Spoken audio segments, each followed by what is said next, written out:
ব্যাপার, ছেলেমেয়েদেরকে বলি ভালো করে পড়াশোনা করা। এবারে মেডিকেলে ভর্তি পরীক্ষানগর নোয়াপাড়া মডেল মাধ্যমিক বিদ্যালয়ে প্রাক্তন 9 জন শিক্ষার্থীকে সংবর্ধনা প্রদান। দেশের সুনামধন্য বিভিন্ন মেডিকেলে বিশ্ববিদ্যালয়ে ভর্তি পরীক্ষা উত্তীর্ণ হয়েছে।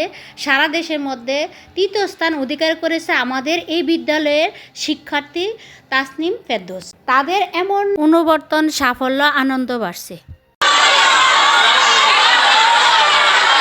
বিদ্যালয়ের শিক্ষক, শিক্ষার্থী ও অভিভাবকরা এই উপলক্ষে রবিবার সকাল 11টায় 9 জন শিক্ষার্থীকে বিদ্যালয়ের পক্ষ থেকে ফুলের শুভেচ্ছা দেওয়া হয়েছে।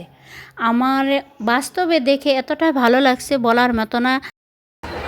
ছোটবেলা থেকেই অনেক ইচ্ছা পূরণ না হলে মন খারাপ হতো, কিন্তু আমি একটা জিনিস দৃঢ়ভাবে বিশ্বাস করতাম, আল্লাহ তাআলা অবশ্যই এর প্রতিদান স্বরূপ উত্তম কিছু দিবেন। এবং এখানেই যাই তো স্কুলের কথাটা আসলে হৃদয়ের মণিকোঠায় আমাদের থাকবে এবং যেন পর্যন্ত রক্ষা করতে পারি। এখন আমরা যে স্বপ্নটা দেখি, হয়তো ডাক্তার হওয়ার পর আমার শিক্ষক শিক্ষিকা সকলের কাছেই আমরা দোয়া প্রার্থী।